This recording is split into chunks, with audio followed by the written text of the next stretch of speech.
Hello. Hi everyone. This is CA Chirag Mehta. Before we start with the revision series, बहुत से लोगों का ये आ रहा था कि changes from old to new क्या चेंजेस है बेसिकली। तो जो मेरे पास स्टूडेंट्स है लाइक मई 23 नवंबर 23 वाले जो अभी अपीयर कर रहे हैं for some reason and they wanted to know कि क्या चेंजेस है फ्रॉम ओल्ड टू न्यू। तो before I start with the revisionary session, तो पावर पैक्ड रिविजन सेशंस होगा, बहुत फटाफट हम लोग देखेंगे चैप्टर्स कैसे रिवाइज करेंगे हम लोग थोड़े थोड़े से टाइम में। उससे पहले मैं ये डिस्कस कर दूं कि changes from old to new है क्या।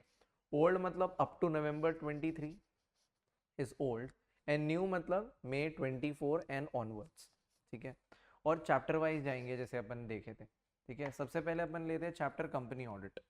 ठीक है, अब ओल्ड में जो ओल्ड था, वन सेकेंड, बहुत ध्यान से सुनना। जो ओल्ड था और न्यू में क्या है बता देता हूँ। ये मैंने पहले भी बता रखा है बहुत बार, लेकिन बहुत से लोगों को डाउट रहता है, इसके लिए मैं वापस से एक बार यहाँ पे एकदम क्लियर कर रहा हूँ फुल एंड फाइन। ठीक है, सो ओल्ड में ऐसा था कि ऑडिट में, कंपनी ऑडिट चैप्टर में सेक्शन 139 टू 148 पूरा था। ठीक है, अब न्यू में पूरा नहीं है ये चैप्टर। ये वाला चैप्टर ऑडिट में न्यू सिलेबस में सेक्शन 139 टू 148 नहीं है, सिर्फ सेक्शन 143 सीरीज है। मतलब याद है अपन ने 143 सीरीज किया था, सेक्शन 143 1 टू 15 सब सेक्शंस। ठीक है, वो सारे के सारे न्यू वाले ऑडिट सिलेबस में May 24 ऑनवर्ड्स में ऑडिट में सिर्फ इतना ही पार्ट है। ठीक है, हाँ ये चैप्टर अभी भी पूरा होगा पर वो लॉ में होगा तुम्हारे न्यू सिलेबस वालों। और जो ओल्ड से अभी न्यू कन्वर्ट हुआ है वो समझ रहे हैं यहाँ पे कि अब जो न्यू सिलेबस तुम लोग दे रहे हो, न्यू सिलेबस का जो एग्जाम्स दे रहे हो तुम लोग, ठीक है, उसमें कंपनी ऑडिट का चैप्टर पूरा का पूरा लॉ में नहीं है, मतलब सेक्शन 139 टू 148 नहीं है, सिर्फ 143 सीरीज के 15 सब सेक्शन है। हाँ वो है 1 2 3 4 5 से लेके पूरा 15 तक। बाकी जो पूरा चैप्टर है 139 टू 148 अब सीधा सिर्फ लॉ वाले सब्जेक्ट में आएगा तुम्हारे, ऑडिट वाले सब्जेक्ट में नहीं आएगा। तो I hope I have cleared it. अच्छा, बहुत से लोग ये भी पूछते हैं कि सर हम लोग को तो मिल ही नहीं रहा है कि न्यू सिलेबस की जो मॉड्यूल्स है इंस्टीट्यूट की, एज़ यूजुअल ये लोग सब जम्बल्ड अप करते हैं। तो मैं तुमको बता देता हूँ, एक कंपेरेटिव एनालिसिस चार्ट है जो मैंने अपने स्टूडेंट्स के साथ भी शेयर किया है और अब मैं सबके साथ शेयर कर रहा हूँ ओपन पब्लिक में, कि मैंने एक चैप्टर वाइज मॉड्यूल वाइज बनाया है कि नया जो मॉड्यूल है उसके अंदर बेसिकली क्या क्या कवर्ड है। तो ये तुम रीड भी कैसे करना है इस चीज़ को समझ लेना कि ये वॉल्यूम 1 है। ठीक है, बेसिकली ये वॉल्यूम 1 है, बेसिकली ये वॉल्यूम 1 है। ठीक है, वॉल्यूम 1 में जो chapter nature objective and scope of audit है उसमें क्या क्या कवर हुआ है मैंने ये सब नेक्स्ट वाले कॉलम में लिखा है, what it covers in the module and how it is covered in our notes, मतलब मैंने कैसे कवर किया है अपने नोट्स में, जो मेरे एडनोवेटर्स हैं, जो एडनोवेट स्टूडेंट्स हैं उन लोग के लिए, कि अपने नोट्स में कैसे कैसे कवर्ड है। ठीक है, फिलहाल बात चल रही थी ये कि वो कंपनी ऑडिट वाला जो 143 सीरीज का पार्ट है वो किधर मिलेगा हम लोग को, chapter number 8 volume number 2, volume number 2। क्या हो रहा है? हाँ ये दिख रहा है वॉल्यूम 2, उसमें चैप्टर 8 दिख रहा है तुम्हें, ऑडिट रिपोर्ट।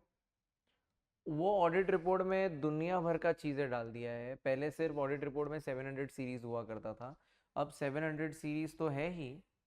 ठीक है, उसके साथ 128 डाल दिया है, तो 143 सब सेक्शन 8 डाल दिया है।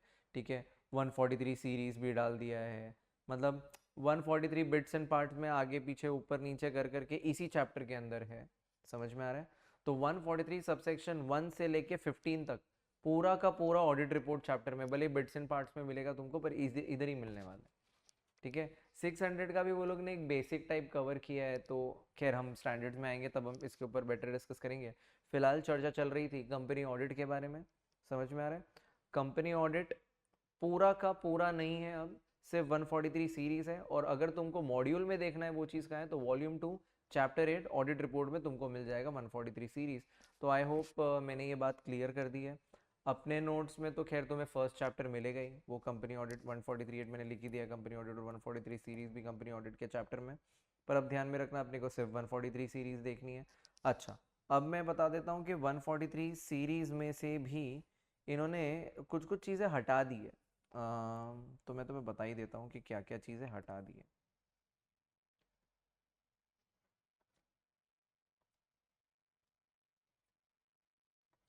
मतलब वो मॉड्यूल का पार्ट नहीं है तो अपने को भी करने की ज़रूरत नहीं है। राइट्स में आना, राइट्स राइट्स में याद है अपन ने लियन वाला चीज़ किया था एक, ठीक है। तो वो लियन वाला पार्ट करने का ज़रूरत नहीं है अब, क्योंकि वो लियन वाला पार्ट उन्होंने उड़ा दिया है मॉड्यूल से। हम्म। तो ये वाला जो पार्ट था ना, लियन वाला पार्ट, इवन ये right to obtain information explanation में सिर्फ इतना ही पॉइंट तुम देख लो तो ही बहुत हो गया, ये सब देखने की ज़रूरत नहीं है, ठीक है। फिर ये लियन वाला पार्ट हटा दो, वो लोग ने अब मॉड्यूल में से हटा दिया है तो अपने को भी करने की ज़रूरत नहीं है। वैसे भी ये बेतुका सा ही पॉइंट था, कभी बोलते हैं लियन एक्सरसाइज नहीं कर सकते, फिर उसके ऊपर आंसर बना डाला था, तो ये सब कुछ देखने का ज़रूरत नहीं है। तो लियन के जो पीपीक्यूज थे वो भी देखने की ज़रूरत नहीं है। पीपीक्यू नंबर 4 देखने की ज़रूरत नहीं है। पीपीक्यू नंबर 6 भी जो हम लोग करते थे वो देखने की ज़रूरत नहीं है,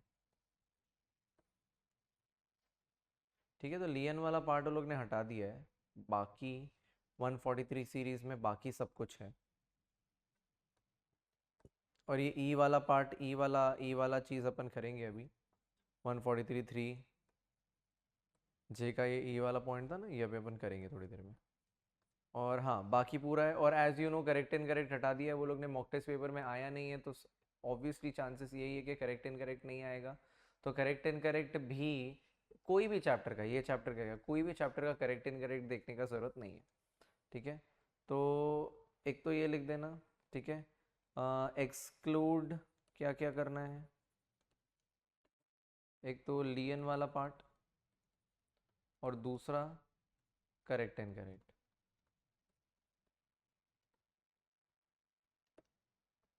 ठीक है। अब दूसरे चैप्टर में आ जाते हैं, कारो 2020। कारो 2020 पूरा का पूरा एज इट इज़ एप्लीकेबल है, कोई चेंज नहीं है, नो चेंज। मतलब पुराने हो नए हो, जिसने जैसा भी कारो किया है वो 21 क्लॉजेस का अपने नोट्स एज इट इज़ है, ठीक है। बस नई नई आरटीपी और एमटीपी के क्वेश्चंस देख लेना, नए नए उसके अंदर काफ़ी आए हैं, अच्छे अच्छे क्वेश्चंस हैं। तो कारो 2020 में देर इज़ नो चेंज। अगर तुम पूछो अगेन ये कारो 2020 सर हम लोग को मॉड्यूल में तो कहीं दिख नहीं रहा है, तो वापस मॉड्यूल में जो ये ऑडिट रिपोर्ट वाला चैप्टर है उसके अंदर लास्ट पार्ट इज़ कारो 2020।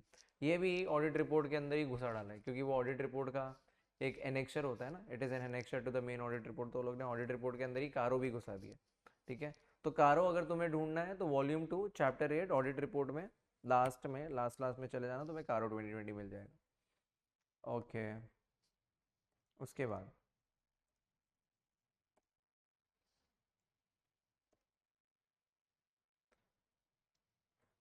उसके बाद बात करते हैं 200 सीरीज की, जो हम लोग ने इसी ऑर्डर में किया था, ठीक है। 200 में क्या क्या स्टैंडर्ड्स थे? 200, 210, 220, 230, 240, 250, 260, 265, 299, मतलब बेसिकली मैंने सारे स्टैंडर्ड्स लिस्ट कर दिए हैं, ठीक है। ओल्ड सिलेबस में 260 265 नहीं थे, न्यू सिलेबस में है, समझ में आ रहा है? न्यू सिलेबस में है, ओल्ड सिलेबस में नहीं थे पर न्यू सिलेबस में है। 200 तो है ही, 210 तो है ही, पहले भी था अभी भी है, 220 पहले भी था अभी भी है, 230 पहले भी था अभी भी है, ठीक है। 240 नहीं है अब, क्योंकि वो कहीं पे भी मॉड्यूल में नहीं है। और जैसा लोग का नोटिफिकेशन आया है कि क्या क्या स्टडी मैट एप्लीकेबल है, तो स्टडी मैट में वो लोग ने सिर्फ यही बोला है कि वॉल्यूम 1 वॉल्यूम 2 एप्लीकेबल है, और वो लोग ने प्रोनाउंसमेंट्स को एप्लीकेबल नहीं करवाया है। तो वॉल्यूम 1 वॉल्यूम 2 में कहीं पे भी 240 और 250 है ही नहीं। तो जो पहले 240 250 अपन ने पढ़ा था वो अब तुमको पढ़ने की एक लाइन भी ज़रूरत नहीं है, एक वर्ड एक लेटर भी पढ़ने की कोई ज़रूरत नहीं है, समझ में आ रहा है? तो हाँ, I know it's a good news, 240 बहुत बड़ा चैप्टर था, बहुत शिद्दत से किया था हम लोगों ने, जिन लोगों ने किया था मेरे साथ में। पर ठीक है, अब 240 250 करने की ज़रूरत नहीं है, ठीक है। 260 265 यस करने की ज़रूरत है, छोटे छोटे ही स्टैंडर्ड्स हैं, पर आ सकता है। खैर मेरा एबीसी एनालिसिस आने वाला है, तो एबीसी एनालिसिस ज़रूर देखना, तो तुम्हें मालूम पड़ जाएगा इसको कितना प्रायोरिटी देना है। 299 पहले भी था, 299 आज भी है। समझ में आ रहा है? तो टेक अवे इसमें से क्या है? 200 सीरीज़ में से गुड न्यूज़ है कि 240 और 250 नहीं है, पर उसके बदले 260 265 है। खैर पर वो उससे बहुत छोटे स्टैंडर्ड्स है 240 के कंपैरिजन में। 260 और 265 दोनों को मिला भी ले तो भी 240 जितना स्टैंडर्ड, इतना बड़ा स्टैंडर्ड नहीं बनेगा। तो 260 265, तो अब 1 2 3 4 5 6 7 टोटल 7 स्टैंडर्ड्स हैं ऐसे 200 सीरीज में। आई होप तुम्हें आइडिया आ गया।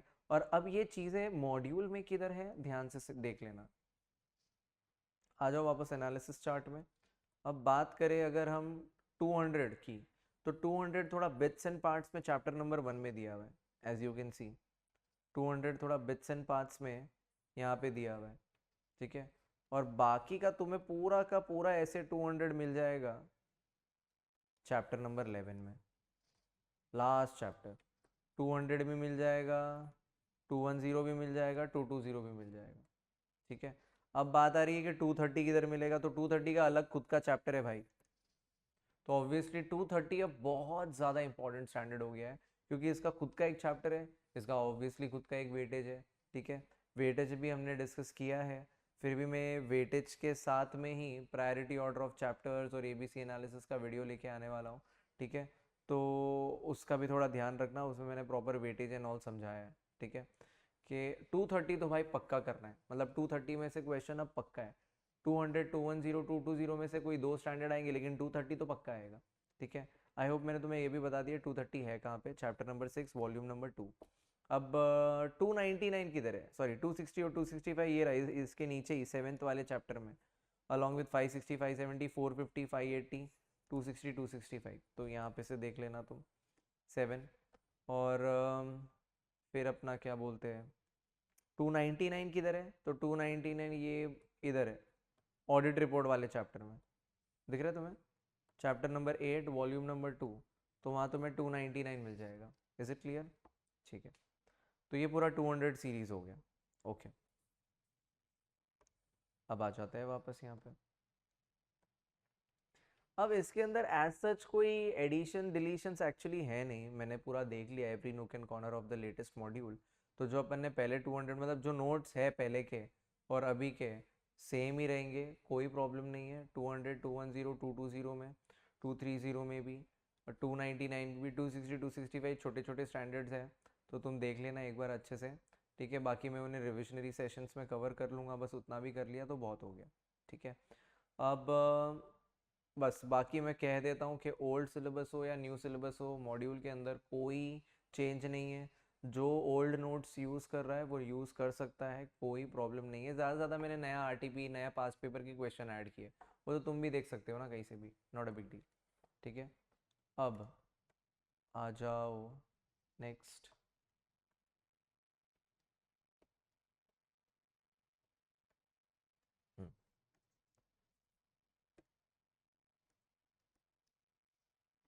ऐसे 300 सीरीज ऑर्डर में ही जा रहा हूँ मैं। 300 में क्या क्या है? 300, 315, 320, 330। अब ये पूरी सीरीज बहुत इंपॉर्टेंट हो गई है न्यू सिलेबस में, ठीक है। जो नोट्स आप लोग के पास है, ओल्ड हो या न्यू हो, सेम रखना है, कोई चेंजेस नहीं रखना है। हाँ, एक चीज़ मैं बोलना चाहता हूँ कि बहुत से क्वेश्चन है ना, मैंने अपने नोट्स में डाले थे, these PPQ are from pronouncement, लिखा भी है PPQ from pronouncement, PPQ from pronouncement, PPQ from pronouncement. वो अब नहीं करना है, क्योंकि प्रोनाउंसमेंट एप्लीकेबल ही नहीं है। समझ में आ रहा है? ओके। सो एक ये चीज़ का ध्यान में रखना। और 300 315 320 में जो भी अपने नोट्स थे वो पहले के अभी भी चलेंगे, कोई प्रॉब्लम नहीं है। समझ में आ रहा है? अब ये चैप्टर मॉड्यूल में किधर है? नए वाले मॉड्यूल में आ जाओ। चैप्टर नंबर 2 वॉल्यूम 1 में आ जाना है। चैप्टर नंबर 2 और चैप्टर नंबर 3 में तुमको दिख जाएगा ये पूरा। और मैं तो बोलूँगा 300 सीरीज़ बहुत अच्छे से करना है, इसका बहुत बढ़िया वेटेज है। समझ में आ रहा है? तो बहुत अच्छे से करना पूरा 300 सीरीज़। ओके,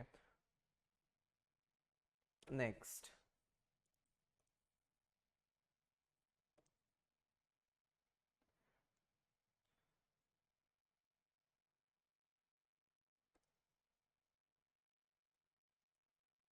ऐसे 400 सीरीज भी आ गई है। अब 400 में एक्चुअली 450 ही एप्लीकेबल है। एक्चुअली 402 भी है, पर 402 कहीं पे भी नहीं है मॉड्यूल में, तो पढ़ने की ज़रूरत ही नहीं है। 450 भी एक दो पेज का ही है, खास नहीं है कुछ, तो देख लेना एक ऊपर ऊपर से, ठीक है। देन वी कम टू ऐसे 500 सीरीज। 500, 501, 505, 510, देखो याद है क्या तुम लोग को? 520, 530, 540, 550, 560, 570, 580। बस हो गया भाई, शांति। 1 2 3 4 5 6 7 8 9 10 11, उसमें से 540 तो नहीं है, हटा दो इसको। साई ऑफ रिलीफ, ठीक है, एक तो कम हुआ भाई, तो 10 ही करना है, 10 ही, हाँ 10 ही, ठीक है। अब इनमें भी एज सच कोई चेंज नहीं है, बस इतना ही ध्यान रखना, अगर कोई पीपीक्यू फ्रॉम प्रोनाउंसमेंट मैंने करवाया था तो वो अब करने की ज़रूरत नहीं है।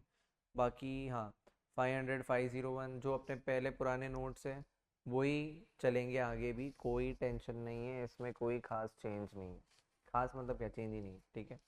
अब आगे सुन लेना कि अब ये सारी चीज़ें मिलेगी किधर मॉड्यूल में, ये भी देख लेना। तो कंपैरेटिव एनालिसिस वाले चार्ट में आ जाना, मैं तुम्हें बता देता हूँ ये सारी चीज़ें मिलेगी किधर।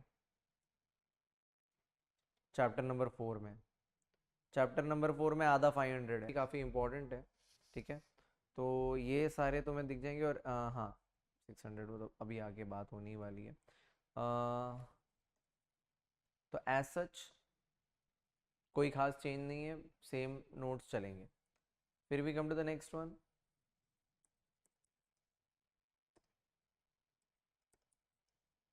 ऐसे 500 हो गया। 600 सीरीज, 600 सीरीज में सिर्फ एक ही स्टैंडर्ड है अपने को, 610। ना 620 ना 600। 600 का भले ही कुछ ऐसा टीजर टाइप वो लोग ने दिया है एक ऑडिट रिपोर्ट वाले चैप्टर में, चैप्टर नंबर 8 मॉड्यूल में, पर खास नहीं है, वो एग्जाम में आने नहीं वाला है। तो सिर्फ एक ही स्टैंडर्ड करके जाना, 610। अब तुम पूछ, और 610 के जो नोट्स है अपन ने किए वही इनफ है, मोर देन इनफ है, वही दो शॉर्ट नोट्स। अब तुम पूछोगे कि मॉड्यूल में किधर है, तो वही चैप्टर नंबर 4 यहाँ पे दिख गया तुम्हें, 610, बस हो गया। देख लेना यहाँ से भी अगर देखना है तो, वैसे ज़रूरत नहीं है। नेक्स्ट, अब आ जाते हैं पॉइंट नंबर 8।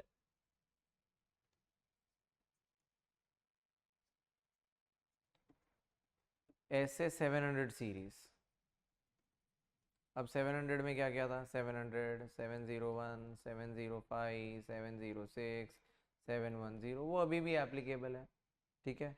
और एज इट इज़ ही है, कोई चेंजेस नहीं है उसके अंदर, सेम नोट्स चलेंगे, कोई प्रॉब्लम नहीं है। बस हाँ, नया आरटीपी, नया एमटीपी और पास पेपर के क्वेश्चन ज़रा उसके अंदर ऐड कर लेना, दैट्स इट। बाकी वो लोग ने कोई कम ज़्यादा एडिशन डिलीशन किया नहीं है, तो जैसे चल रहा है वैसे चलने। तो 700 सीरीज़ में भी कोई प्रॉब्लम नहीं है। अगर तुम बोलो कि नए मॉड्यूल में किधर है वो, तो मैंने बता भी दिया था कि ये ऑडिट रिपोर्ट वाले चैप्टर में पूरा 700 सीरीज़ डाल दिया है वो लोग ने। तो यहाँ से तुम 700 सीरीज़ दे सकते हो, सेम नोट्स मेंटेन रहेंगे, कोई प्रॉब्लम नहीं है, ठीक है। फिर पॉइंट नंबर 9 में आ जाओ। अच्छा, स्टैंडर्ड्स तो ख़त्म हो गया भाई, शांति। स्टैंडर्ड्स तो ख़त्म हो गया। 200 series, 300 series, 400 series, 500 series, 600 series, 700 series, पूरा ख़त्म कर लिया हम लोग ने। तो कोई ऐसा चेंज नहीं है, जो पुराने नोट्स चल रहे हैं उन्हें चलने दो, कोई दिक्कत नहीं है, ठीक है। अब अब आ जाते हैं अपन अदर चैप्टर्स में। यहाँ पे कुछ चेंजेस है जो मैं तुम्हें बताना चाहता हूँ। पहली बात तो अदर चैप्टर्स में है क्या क्या, वो भी एक देखने वाली बात है। सबसे पहले आ जाते हैं ऑटोमेटेड एनवायरनमेंट करके एक चैप्टर था अपना, ऑटोमेटेड एनवायरनमेंट। ये न्यू सिलेबस में डिजिटल ऑडिट नाम से है। किस नाम से है? डिजिटल ऑडिट नाम से। और ये आपको मिलेगा किधर? इसका अलग चैप्टर नहीं बनाया, पता है पहले अलग चैप्टर हुआ करता था नवंबर 23 और उससे पहले। तो ये जो ऑटोमेटेड एनवायरनमेंट है, इसमें ना ये लोग ने दो क्वेश्चन निकाल दिया है। नवंबर 23 वाले, मई 24 वालों को तो वैसे ही मैंने निकाल दिया है, तो वो लोग को कोई टेंशन नहीं है। नवंबर 23 और उससे पहले वाले जो लोग हैं ना, याद है अपन एक पहला तो ये क्वेश्चन था, मीनिंग वो तो था ही। फिर दूसरा वाला ये था, क्वेश्चन नंबर 2 तो वैसा का वैसा ही है, ठीक है। वो उसके बाद है ना, आईटी का relevance in accounting and IT का रेलेवेंस इन ऑडिटिंग, वो उड़ गया है सर। वो दोनों शॉर्ट नोट उड़ा दो तुम लोग, वो नहीं है अभी इसके अंदर। बाकी अंडरस्टैंडिंग वाला ये तो था ही, तो जो पहले थे वो तो है ही। कोई नया क्वेश्चन ऐड नहीं हुआ, बस वो लोग ने एक दो क्वेश्चन उड़ा दिया है। तो मैंने बता दिया वो दो question, relevance of IT in accounting and relevance of IT in auditing करके जो था ना, वो दोनों क्वेश्चन हटा दिया है वो लोग ने। तो वो करने की ज़रूरत नहीं है, बाकी तो सब ठीक है। बाकी सब एज इट इज़ है। और 1 मिनट।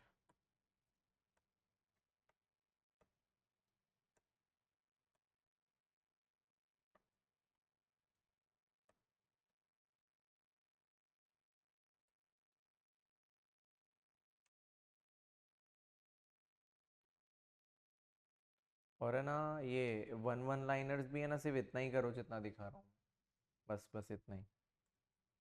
अगर इससे ज़्यादा कुछ हो तुम्हारे नोट्स में तो वो हटा देना। बस इतना ही है।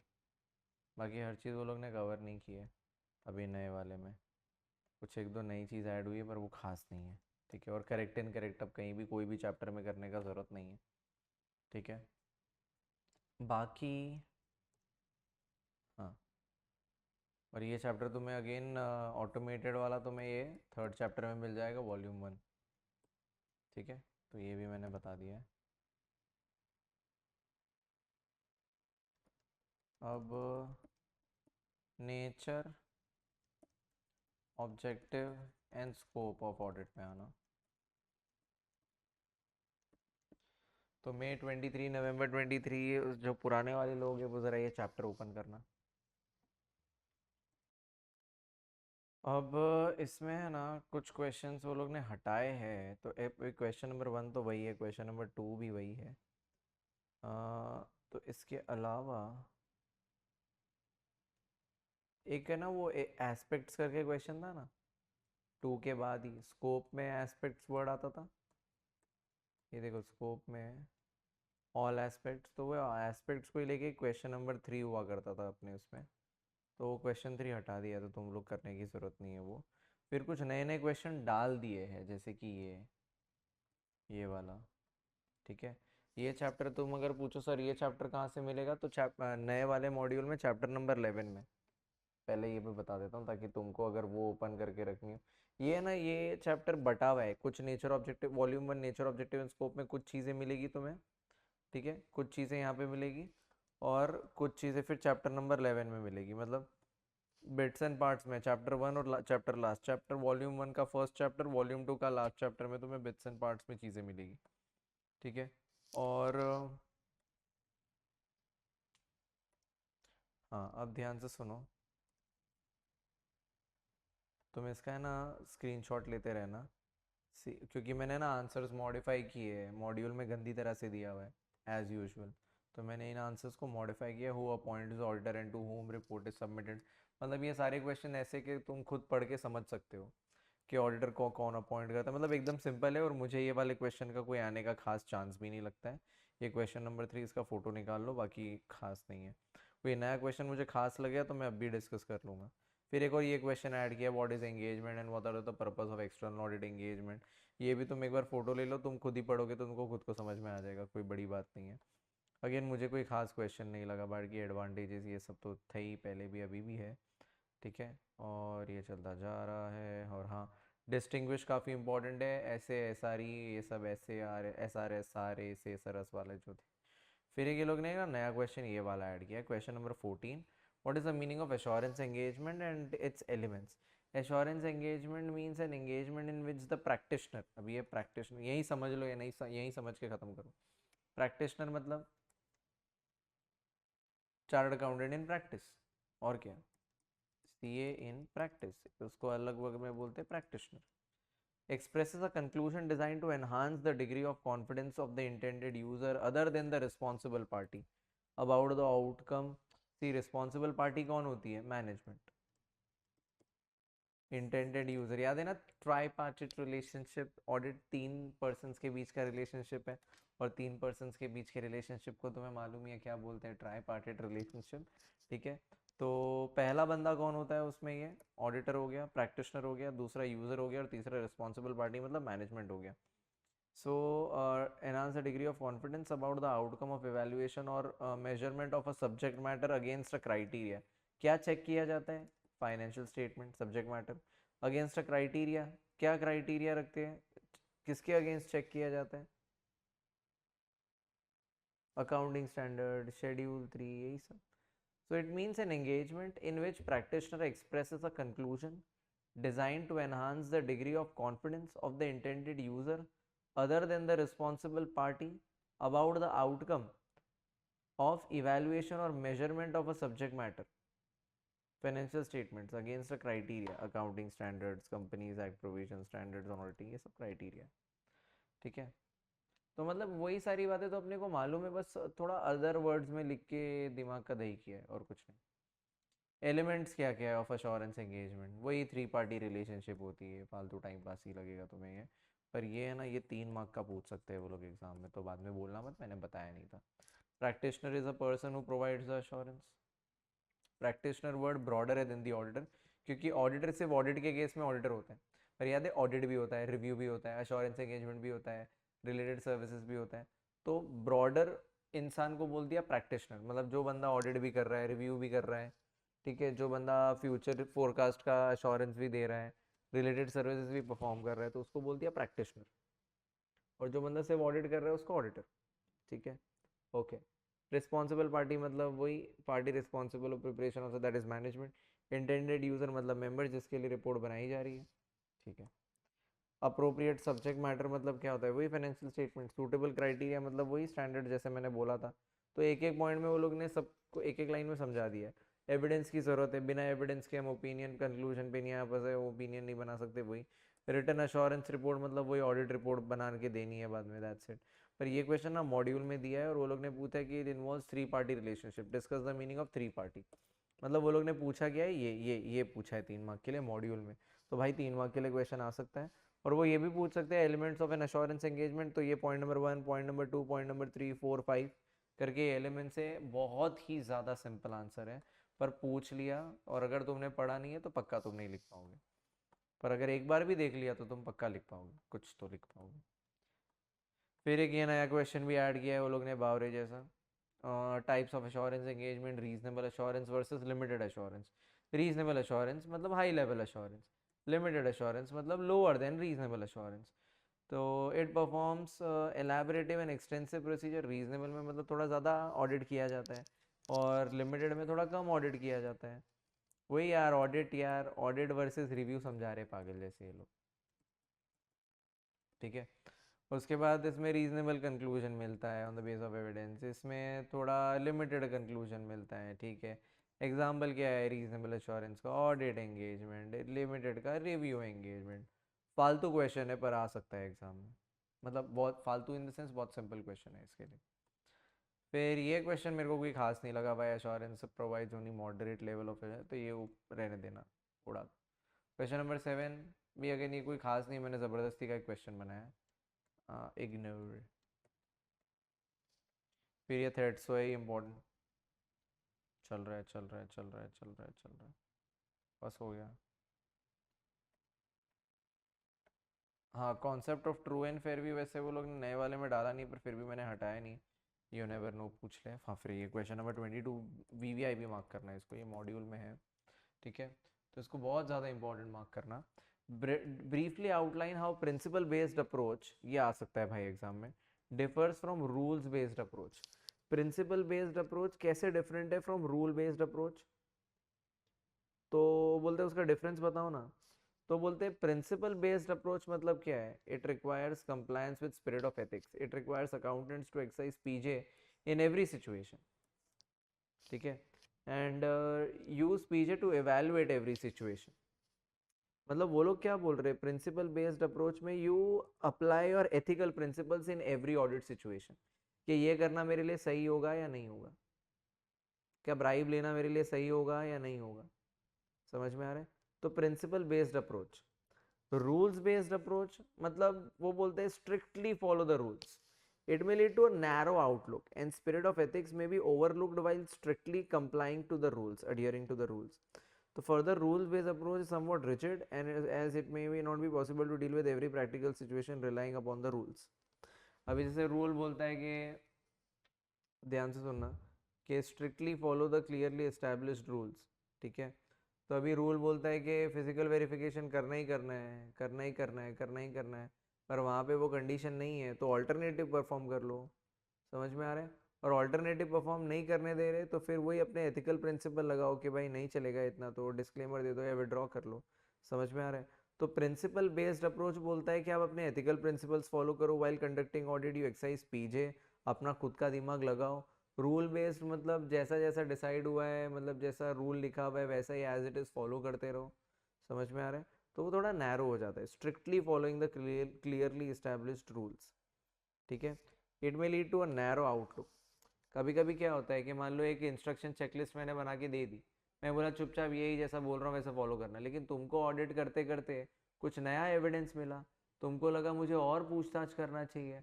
हाँ, तो तुमको जैसा लग रहा है कि ये एथिकल होगा पूछताछ करना, तो तुमको लग रहा है तो तुम करो ना बिंदास। पर अगर नहीं, मैंने बोल दिया नहीं नहीं चुपचाप रूल ही फॉलो करेंगे, एज इट इज़ जैसा लिखा है वैसा ही फॉलो करेंगे, इंस्ट्रक्शन हमला दिमाग नहीं लगाएंगे, तो वो गलत है, उतना नैरो आउटलुक हो जाता है। तो this is principal based approach versus rules based approach, ठीक है। ये वाला क्वेश्चन अच्छे से कर लेना। बाकी तो हो गया और कुछ खास नहीं है। करेक्ट एंड करेक्ट वापस से बोल दूँ, देखने की ज़रूरत नहीं है। हम्म।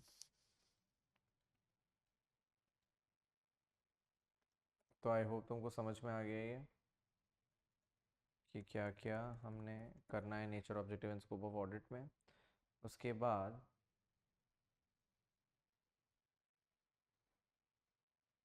उसके बाद अदर चैप्टर्स में A I F S, audit and items of financial statement, और ए डी जैसा हम लोग ने किया था वैसे ही कंटिन्यू करना है। शेड्यूल 3 के क्वेश्चंस उसके अंदर देखने हैं अच्छे से, ठीक है। उसके बाद बैंक ऑडिट्स हो गया, वो भी वैसे ही करना है, ठीक है। उसके बाद फिर गवर्नमेंट ऑडिट जो हमने अलग से एक चैप्टर किया था, वो भी वैसा का वैसा ही है, उसके अंदर कोई चेंजेस नहीं है, वो और अच्छे से करना। प्लस लोकल बॉडी ऑडिट बहुत अच्छे से करना। फिर हमने ऑडिट ऑफ कोऑपरेटिव सोसाइटी किया था, वो भी वैसे के वैसे ही है, इनमें कोई चेंजेस नहीं है। ऑडिट ऑफ एलएलपी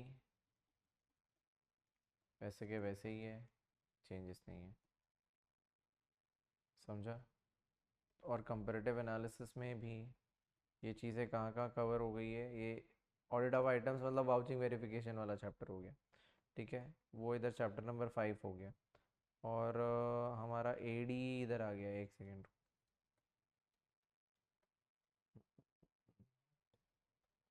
ये रहा चैप्टर नंबर 9 में एडी आ गया, मतलब उसमें government audit, audit of LLP, ये वो सब आ गया अलग से। ऑडिट ऑफ बैंक्स ही बस एक अलग से चैप्टर बनाया, ठीक है।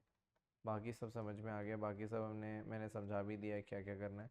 और बाकी ऐसा सच कोई चेंजेस नहीं है। हाँ, 240 250 नहीं है, 540 नहीं है, 620 नहीं है, 600 भी नहीं है, वो भी करने की ज़रूरत नहीं है। 402 भी नहीं है, वो भी करने की ज़रूरत नहीं है, ठीक है। बाकी बाकी आई गेस मैं समझा चुका हूँ कि basically what are the changes from new to old, ठीक है। और कुछ भी क्वेरी रहेगा तो आप कमेंट सेक्शन में डाल सकते हो, तो नेक्स्ट वीडियो में होगा तो मैं उसको कवर कर दूंगा। पर आई होप अब जो भी मई 23 नवंबर 23 वाले हैं ओल्ड सिलेबस वाले, उनको आइडिया आ गया है कि they can carry on with their old notes, कोई दिक्कत नहीं है। बस नए नए जो पास्ट पेपर्स है, आर टी पी है, एम टी पी, उसके क्वेश्चंस तो आप इनकॉर्पोरेट कर लेना अपने हिसाब से, बाकी हो चुका है। Thank you so much guys.